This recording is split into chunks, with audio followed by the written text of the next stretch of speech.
I had no desire to go. At 9:47 a.m., I received an email with the subject, Dinner with the Taylor Family, Friday.7 p.m. It was made more personal by a formal invitation from HR that included a small smiley emoji. Even though I realized something wasn't right, I took my time declining.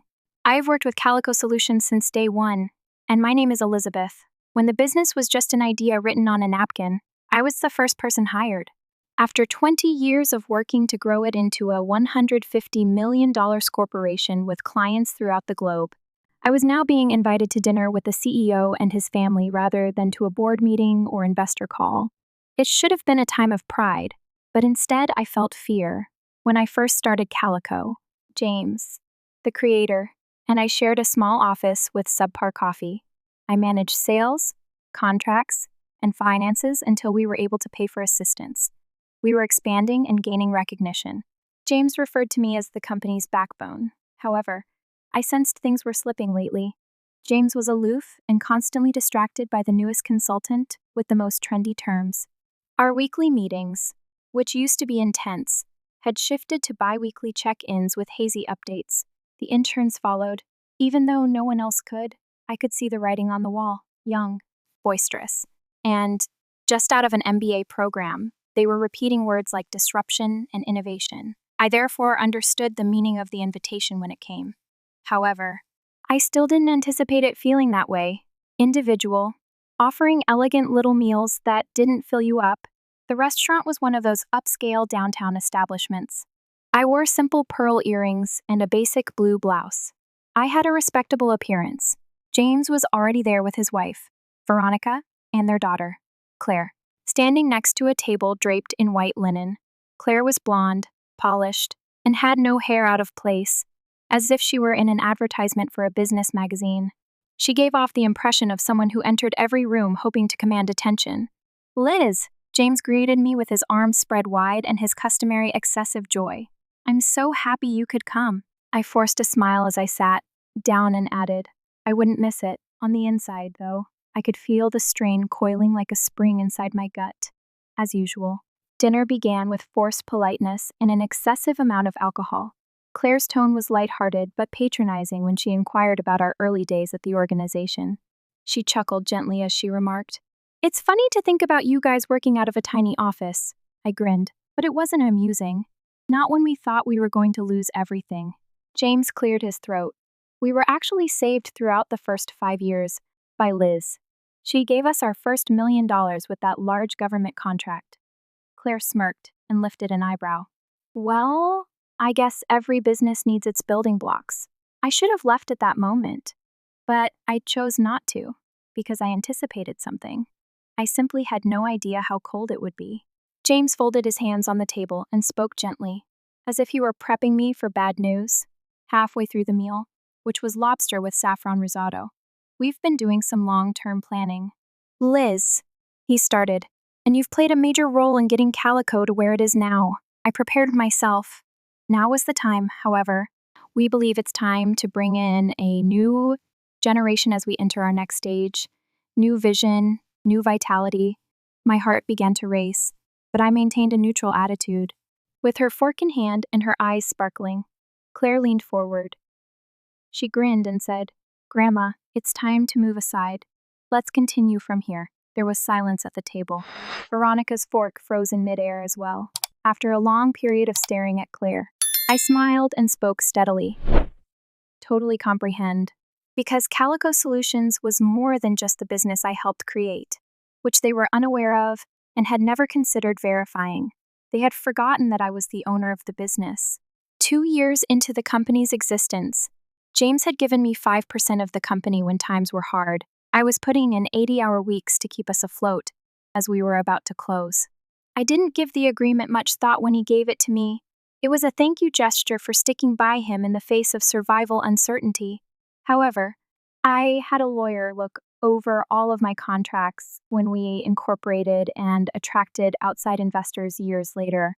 I then understood that the equity was more than just a token gesture. It was authentic. Voting rights also came with it. Possession. I had never told James about it.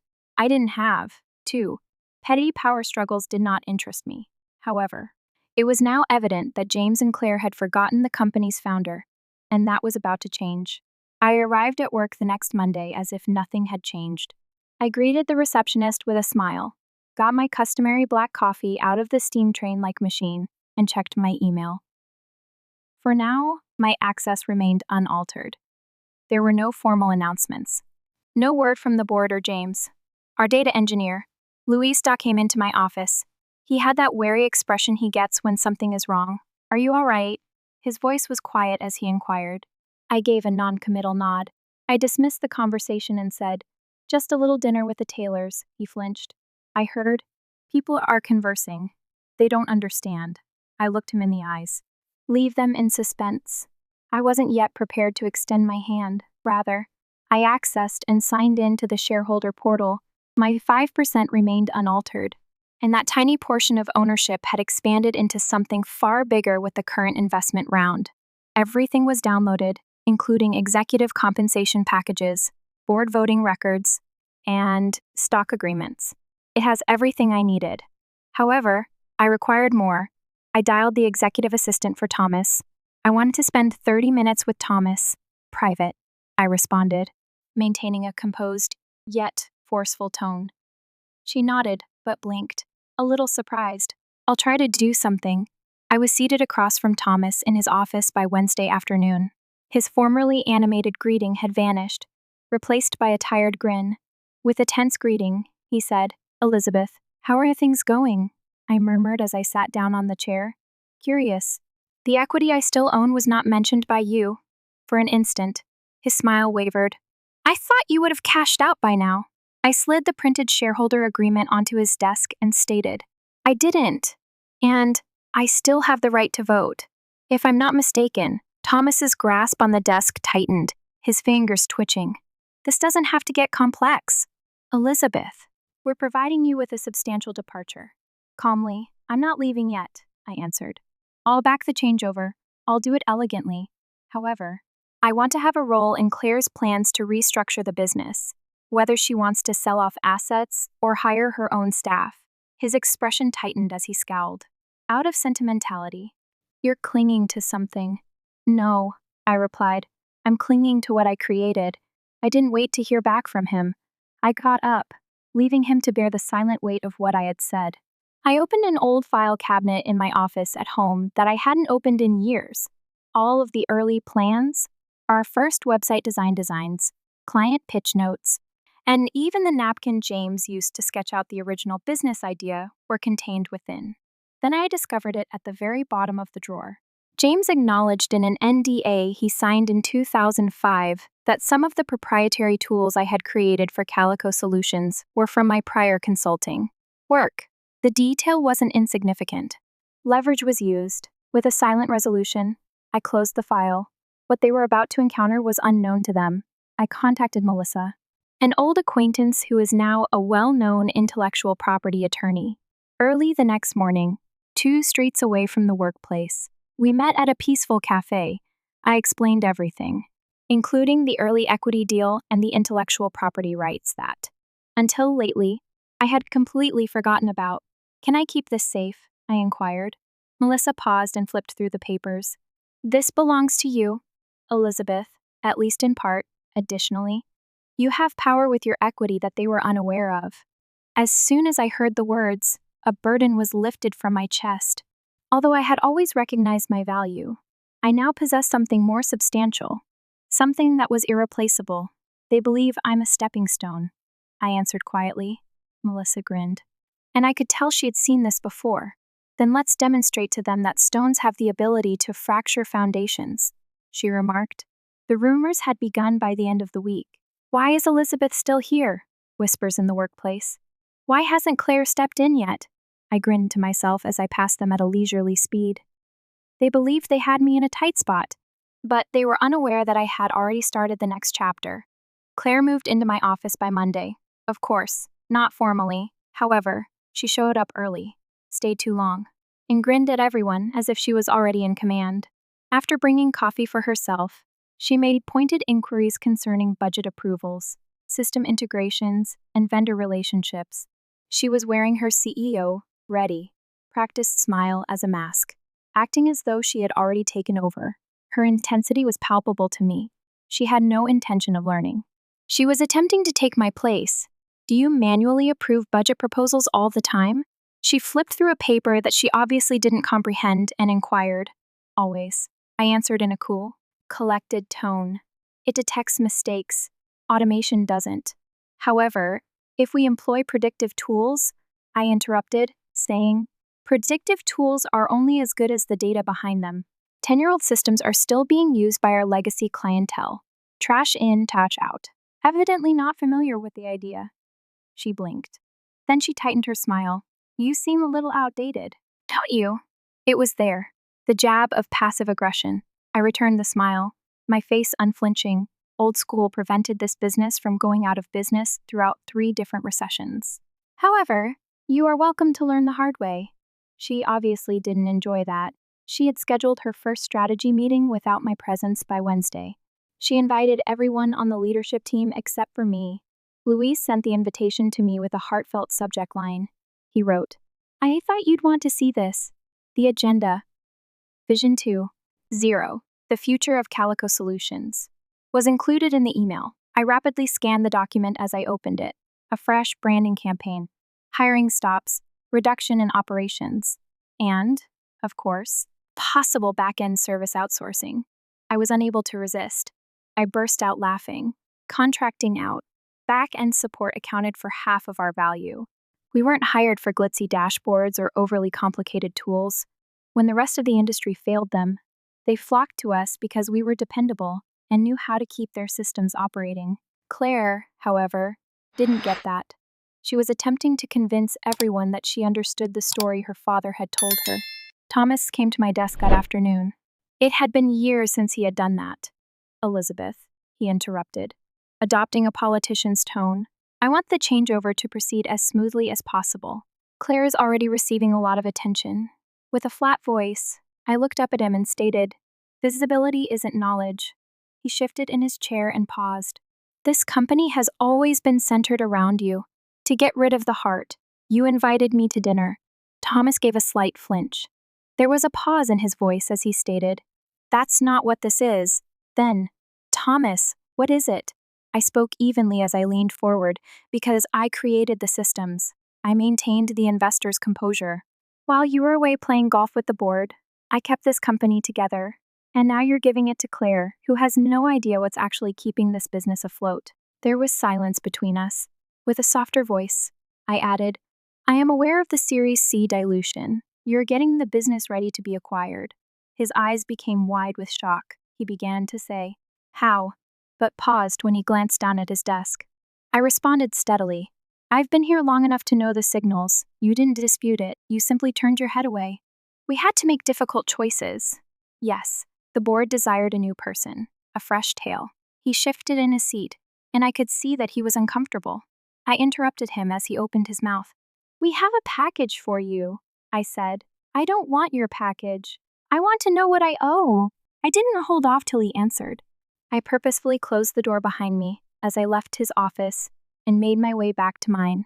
Later that night, I flipped through old files at my desk at home, documents that I hadn't examined in years, early design sketches, remarks on our initial transactions, an old non-disclosure agreement that Thomas had signed in 2005, admitting that some of the proprietary tools I had developed for Calico Solutions were based on work I had done for a consulting gig prior to the company's founding, was at the very bottom of the drawer. This was something I had completely forgotten about. It was no insignificant detail. Leverage was used. With a leisurely exhale, I closed the file. Securing a place at the table wasn't the only goal here. This was to ensure that they were aware of the owner of the table. I gave my old buddy Melissa, who is now a renowned intellectual property attorney, a call the next day. A bistro close to the office is where we met. I outlined everything, including the NDA, the shareholder rights, and the previous agreements, each final component. Can I keep this safe? I inquired. Melissa turned the pages and read with a smile. This belongs to you, Elizabeth. Part of it, anyway. Additionally, you have power with your equity that they were unaware of. I returned the smile. feeling as though the burden of the last several years had been lifted. I had done more than just create the business. I had guaranteed a position in its future, I muttered. They believe I'm a stepping stone. Then, she smiled. Let's demonstrate to them that stones have the ability to fracture foundations. The rumors had begun by the end of the week. What keeps Elizabeth here? Why is Claire still not in charge? A tiny smile played at the edges of my lips as I walked past them in the hallway. They didn't realize the game had already altered, but they believed they had me cornered. The story was rewritten by myself. The formal announcement, an all-staff meeting with required attendance, came on a Tuesday morning. Claire was pacing the auditorium as if she had practiced this 1,000 times while holding a wireless microphone. A parade of stock photographs, ambiguous slogans, and overly idealized designs flickered on the screen behind her. Vision.velocity.victory, she stated in a silky voice as though she already controlled everything. With a smile that resembled a grimace, Thomas introduced her, referring to her as a breath of fresh air. Claire smiled back at him, but it wasn't a humble smile, rather. It was the smile of someone who knew she had already won. Then, looking at us as if she were a queen about to issue a crucial proclamation, she turned to the room and declared, "It's time for a new chapter." A more youthful, slender, and inventive Calico. I wasn't prepared for how hard the words hit me, not at all subtle. Not even a recognition of the foundation upon which the business had been established. I observed the faces surrounding me while sitting with my arms crossed in the second row.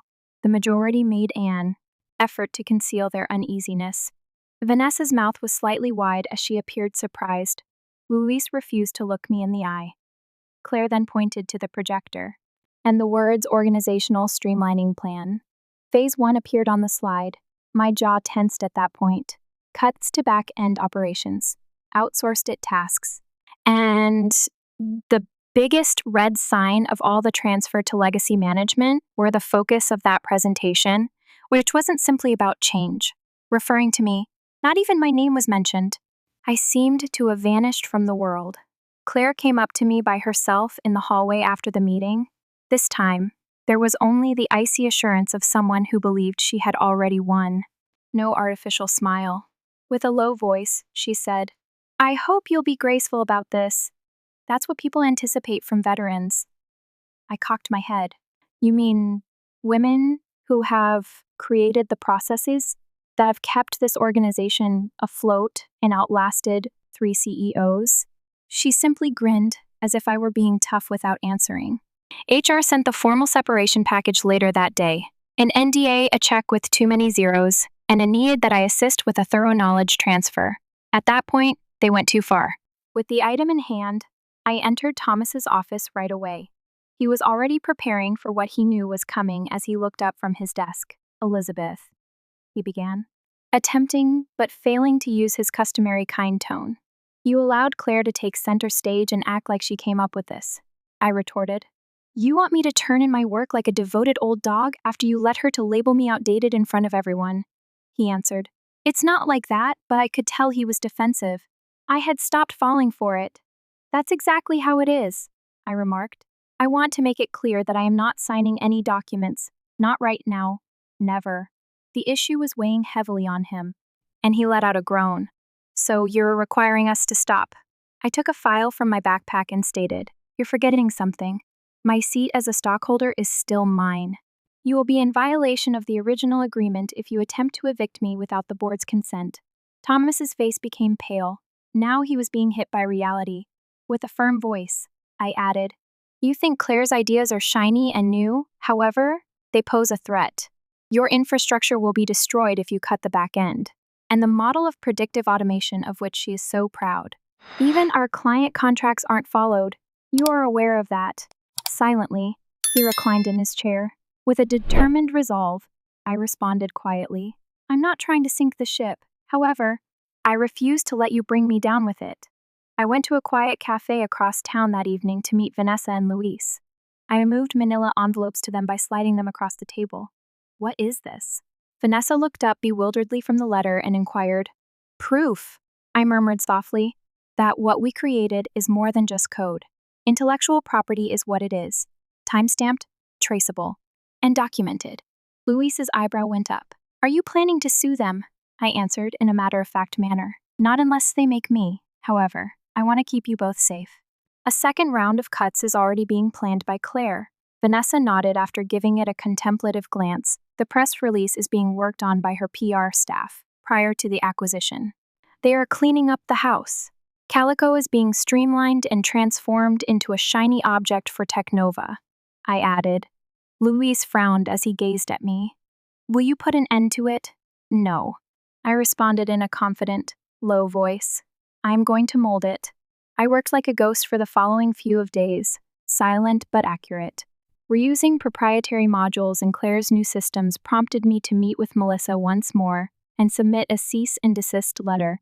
I formally informed the board in a letter that, without the completion of an impartial third-party audit, I would vote against the restructuring. Additionally, I had lunch with Daniel Renner, the CEO of Technova and a former colleague. He paid attentive attention when I brought up Calico's changing leadership and their sales positioning. He nodded slowly and remarked, I understand why the board is anxious. They're attempting to sell everything without understanding that the people who created it are what really make it valuable. I grinned. I can help you understand which systems to protect and who actually knows how they work, if you're serious. By Friday, Claire was clearly under pressure. Her self-assurance was beginning to waver. She had narrower grins and a more fragile demeanor. I didn't need to do anything since the people she believed she could lead were beginning to turn away from me. I simply grinned. Because she attempted to unleash a storm, I had already constructed the levees. There was a packed boardroom on Monday morning, viscerally as well as physically. The kind of full when everyone acts calm, but they are gasping for air, and tension lingers in the air like static. The emergency session was on Thursday. It had been called by the board, department heads, Thomas, and the temporary leadership group, as well as myself. The last person to enter was me, seated at the end of the table. Thomas appeared older than he had been only a few weeks before. Claire was sitting next to him, leafing through a leather notepad that was probably full of blank ideas. The CEO of Technova, Daniel Renner, sat across from me with the same aloof look he had worn throughout our lunch meeting.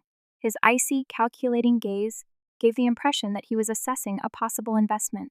We need to address the elephant in the room, stated board chairperson Celeste before we started. She pointed at me. Elizabeth has alerted us to a number of contractual.technical and operational issues that were not revealed during our internal evaluations of Calico's transition period.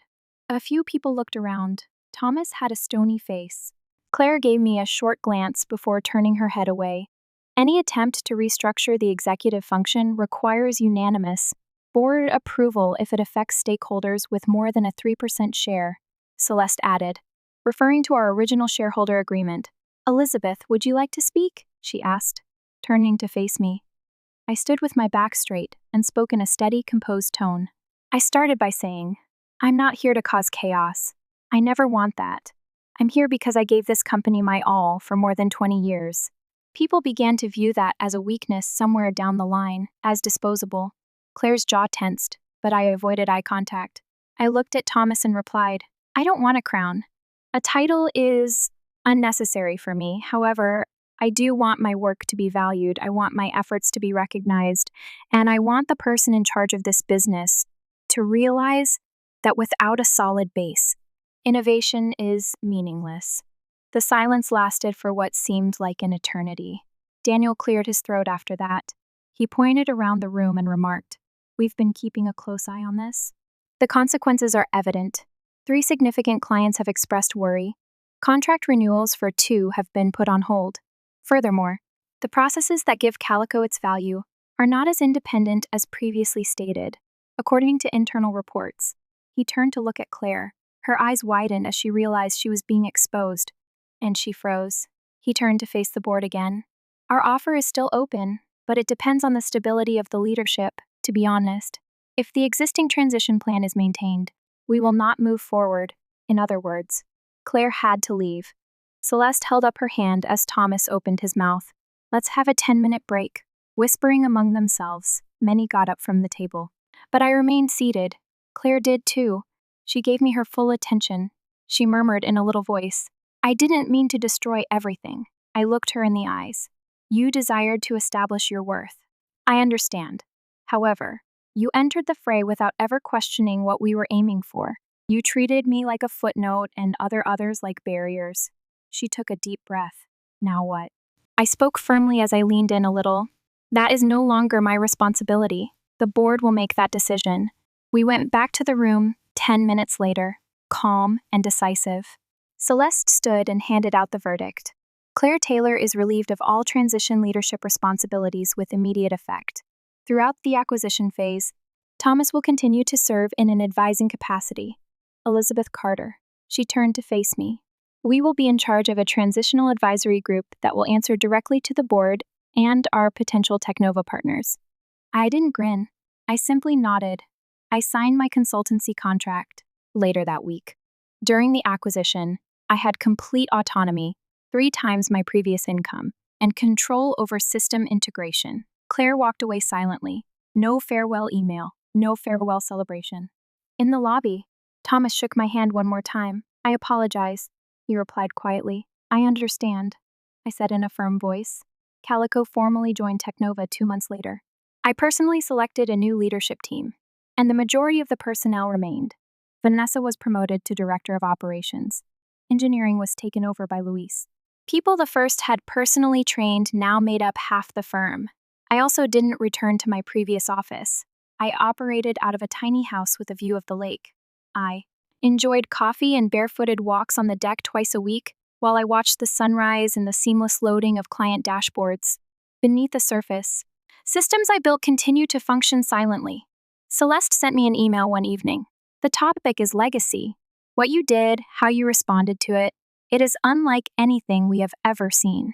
You did more than merely preserve your heritage. You served as a reminder to all of what true leadership looks like. I let the words soak in for a while as I sat there looking at the screen. Retaliation wasn't the point. Power wasn't the issue. Value was at issue. Owning it, being aware of it, and not letting anyone take it away from you. Life lesson: recognize your value and never undervalue. You will come into times in life when people will try to minimize your contributions, discount your experience, or ignore you. However, the reality is that your value is determined by what you have created and achieved, not by what other people think of you. Like Elizabeth, you might suffer from being forgotten or replaced, but your knowledge, insight, and the groundwork you've established will never be lost. Unless you allow it, no one can take away the value you've built.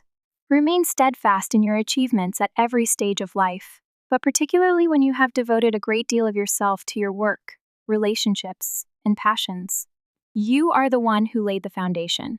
So keep that in mind when things around you change and people try to claim credit for your efforts.